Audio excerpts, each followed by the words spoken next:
Hello student, good morning to all of you. Welcome in class physics. तो student ये topic electric potential. तो सबसे पहले हम पोटेंशियल, इलेक्ट्रिक पोटेंशियल या इलेक्ट्रोस्टैटिक पोटेंशियल। तो सबसे पहले हम पोटेंशियल के कंसेप्ट को समझेंगे बेटा कि पोटेंशियल क्या होता है। पोटेंशियल बेटा जैसे डिपेंड करता है वर्क पे, कि जैसे एक व्यक्ति कम काम करता है, एक ज़्यादा काम करता है, तो जो व्यक्ति कम काम करता है उसका पोटेंशियल कम है और जो ज़्यादा काम करता है उसका पोटेंशियल ज़्यादा है। तो क्योंकि यहाँ पे इलेक्ट्रिक पोटेंशियल है तो देखते हैं क्या है इसका। तो let us consider a point charge, एक हम क्यू, ये पॉइंट चार्ज है बेटा। तो अब हम कंसीडर करते हैं कि unit positive test charge infinity पे है जो, और इन्फिनिटी का ये साइन। तो लेट अस कंसीडर एक यूनिट पॉजिटिव टेस्ट चार्ज, इसको हम क्यू नोट से डिनोट करते हैं। तो ये भी जानते हैं कि इन्फिनिटी पे पोटेंशियल क्या है, ज़ीरो। तो लेट अस कंसीडर, अब क्योंकि सपोज जैसे हमारा पॉइंट चार्ज है, हमें ये भी पता है पॉइंट चार्ज के चारों तरफ एक इलेक्ट्रिक फील्ड होता है, इलेक्ट्रिक फील्ड, इलेक्ट्रिक फोर्स। तो ये इलेक्ट्रिक फील्ड है और इलेक्ट्रिक फील्ड की जो डायरेक्शन है वो चारों तरफ है, क्योंकि पॉइंट चार्ज है तो इसकी चारों तरफ है रेडियली, तो इसकी इस डायरेक्शन में इलेक्ट्रिक फोर्स या इलेक्ट्रिक फील्ड। अब हमें जो यूनिट टेस्ट चार्ज है इसको इलेक्ट्रिक फोर्स के डायरेक्शन के अगेंस्ट इसको मूव करा रहे हैं। तो लेट अस कंसीडर ये जो टेस्ट चार्ज है इसको इस पॉइंट तक हम मूव कराते हैं, लेट अस ए पॉइंट तक, और क्यू से ए की बीच की डिस्टेंस क्या बेटा, एक्स है। तो अब ये टेस्ट चार्ज यहाँ पे आ गया क्यू नॉट। तो थोड़ा सा इसको यहाँ पे हम इलेक्ट्रिक फील्ड के बारे में समझते हैं। तो मान लो सपोज दैट जैसे ये स्कूल है, तो जैसे एकदम से अचानक तूफान आ गया और तूफान की जो चलने की डायरेक्शन है, जो हवा चल रही तूफान की, वो इस डायरेक्शन में ऐसा कुछ ट्रेवल कर रही है बेटा, ये तूफान की डायरेक्शन है। तो लेट अस कंसीडर, अब मान लो अचानक स्कूल की छुट्टी होती है तो कुछ बच्चे इस डायरेक्शन में जाते हैं बेटा और कुछ बच्चे तूफान की डायरेक्शन में जाते हैं। अब जो बच्चे तूफान की डायरेक्शन में मूव कर रहे हैं उनको कम वर्क करना पड़ेगा, और जो बच्चे तूफान की अपोजिट डायरेक्शन में ट्रेवल कर रहे हैं उनको ज़्यादा वर्क करना पड़ेगा।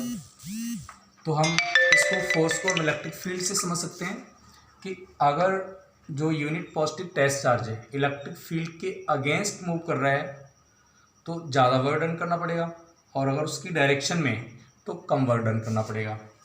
तो हम क्या कर रहे हैं, unit positive test charge electric field के अगेंस्ट इसको इस डायरेक्शन में मूव कराते हैं बेटा।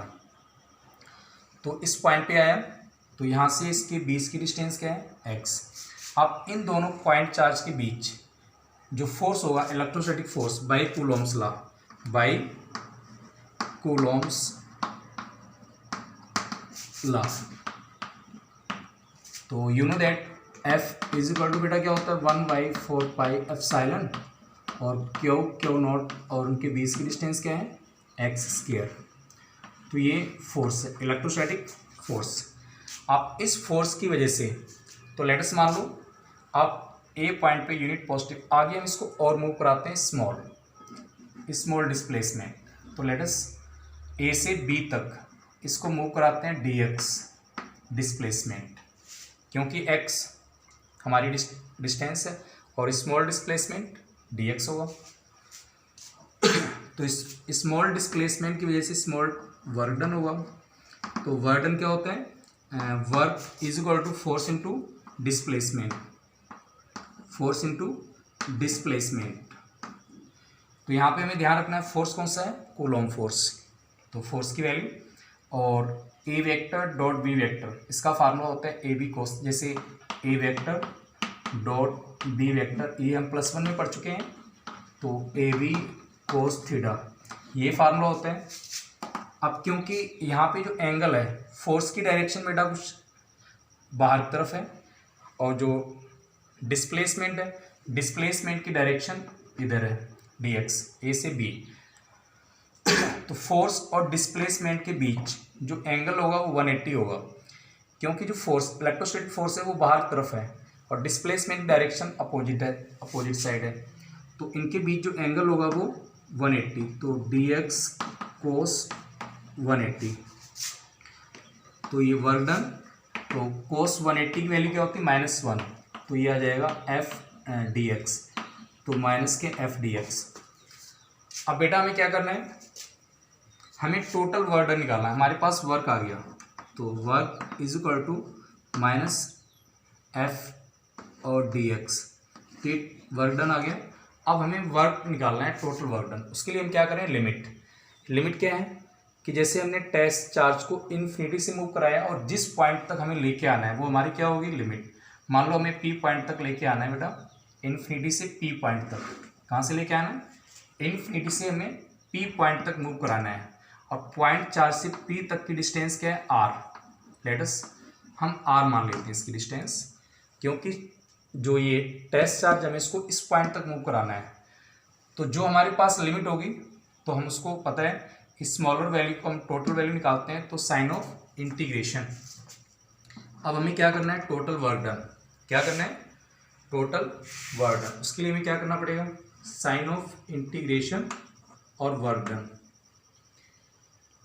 तो ये टोटल वर्क डन आ गया, तो work is equal to sign of integration और ये minus value f into dx, और लिमिट क्या यूज करेंगे बेटा, इन्फिनिटी से स्मॉल r, इन्फिनिटी से स्मॉल r।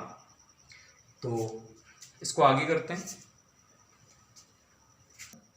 ये लिमिट है इन्फिनिटी से r, और फोर्स इनटू ये डिस्प्लेसमेंट, तो दिस इम्प्लाइज माइनस और sign of integration infinity to r।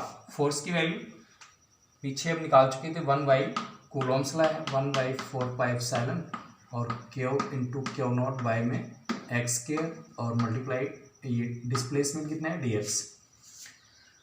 तो क्योंकि अब हम देखते हैं यहाँ पे चार्ज और टेस्ट चार्ज दोनों क्या है, कांस्टेंट वैल्यू है, और 1/4πε ये भी कांस्टेंट है, तो इनको हम बाहर ले लेते हैं, 1/4πε, और क्यू नॉट ये भी ये भी कांस्टेंट है। अब जो x वैल्यू है वो चेंज होती है, क्योंकि जैसे यहाँ से क्या थी, x हमने ली थी, इन दोनों के बीच डिस्टेंस, ए पॉइंट पे हमने क्या डिस्टेंस ली थी, x। तो जैसे जैसे ये पॉइंट मूव कर रहा है तो x की डिस्टेंस चेंज हो रही है, तो x यहाँ पे कांस्टेंट नहीं है, तो sign of integration infinity to r, x की पावर 2 ऊपर जाएगा तो ये नेगेटिव हो जाएगा, और dx। अब ये आप इंटीग्रेशन अच्छी तरह कर सकते हो बेटा। तो टोटल वर्क डन क्या गया मेरे पास, -1/4πε और क्यू नॉट। तो यहाँ पे इसका इंटीग्रेशन क्या है बेटा, x की पावर -2 + 1 और नीचे -2 + 1, और लिमिट क्या है, इन्फिनिटी से r। यहाँ पे इंटीग्रेशन कैसे किया बेटा, ये फार्मूला होता है साइन ऑफ इंटीग्रेशन x की पावर n और dx। तो इसका फार्मूला होता है x की पावर n+1 और बाय में n+1, तो यहाँ पे पावर -2, तो ये वैल्यू कितनी आएगी बेटा, ये -2 + 1 माइनस और माइनस, तो चलो ये 1/4πε और क्यू नॉट, तो ये नीचे वैल्यू आएगी माइनस, यानी माइनस और x पावर -1, तो ये 1/x, और लिमिट क्या है, इन्फिनिटी से r। तो आगे इसको हम करते हैं, तो ये work is equal to minus Q naught और 4πε0, और ये माइनस साइन बाहर आएगा, माइनस माइनस ये प्लस हो जाएगा बेटा, minus minus plus, upper limit हम यूज़ करेंगे, तो 1/r, x की प्लेस पे 1/r और माइनस की 1/∞, और हम जानते हैं 1/∞ क्या होता है बेटा, 0 होता है। तो ये वर्क डन क्यू नॉट 4πε0 और 1/r, क्योंकि 1/∞ वैल्यू क्या है बेटा, 0, तो ये हमारा वर्क डन आ गया total, Q not 4πε into 1/r। तो इलेक्ट्रिक पोटेंशियल क्या होता है बेटा, इलेक्ट्रिक पोटेंशियल का फार्मूला होता है वर्क पर यूनिट टेस्ट चार्ज, ये फार्मूला होता है electric potential according to definition of electric potential. एक बार फिर रिपीट करेंगे, it is an amount of work done when unit positive test charge move in the electric field against electrostatic force. कि जो work होता है इलेक्ट्रिक पोटेंशियल जब work करता है, टेस्ट चार्ज मूव करता है, उसके अगेंस्ट इलेक्ट्रोस्टैटिक फोर्स के अगेंस्ट जो हमें वर्क डन करना पड़ता है, that is called electric potential. तो यहाँ पे हम वर्क की वैल्यू पुट कर देंगे, तो V इज इक्वल टू, तो वर्क की वैल्यू निकाल चुके हैं कितनी बेटा, 1/4πε0 और क्यू नॉट मल्टीप्लाई बाय में R और डिवाइड में क्या करेंगे इसको क्यू नॉट, तो क्यू नॉट यहाँ पे आएगा मल्टीप्लाई में और यहाँ से कैंसिल आउट हो जाएगा, तो क्यू नॉट से क्यू नॉट कैंसिल, तो V इज इक्वल टू 1/4πε और Q/R। इट मीन्स क्या है बेटा कि अगर पॉइंट चार्ज, अगर सोर्स ऑफ चार्ज ज़्यादा है हमारा पॉइंट चार्ज, ये सोर्स ऑफ अगर चार्ज ज़्यादा है तो इलेक्ट्रिक पोटेंशियल ज़्यादा होगा और डिस्टेंस पे डिपेंड करेगा। अगर डिस्टेंस जैसे इस सोर्स चार्ज के पास में पोटेंशियल ज़्यादा होगा और जैसे जैसे हम दूर जाएंगे पोटेंशियल कम होगा, क्योंकि V directly proportional to Q और V इनवर्सली प्रोपोर्शनल टू बेटा 1/R। तो 1/R, अब देखो जैसे हमने बताया था इन्फिनिटी पे क्या होता है पोटेंशियल 0, तो 1/R क्या होगा 1/∞, और 1/∞ क्या होता है बेटा 0, तो यहाँ पे पोटेंशियल क्या होगा 0, इन्फिनिटी पोटेंशियल क्या होगा 0। तो बेटा ये इलेक्ट्रिक पोटेंशियल है और electric potential due two point charge का डेरिवेशन हम कर चुके हैं, तो इसको अच्छे ढंग से समझना है। Thank you.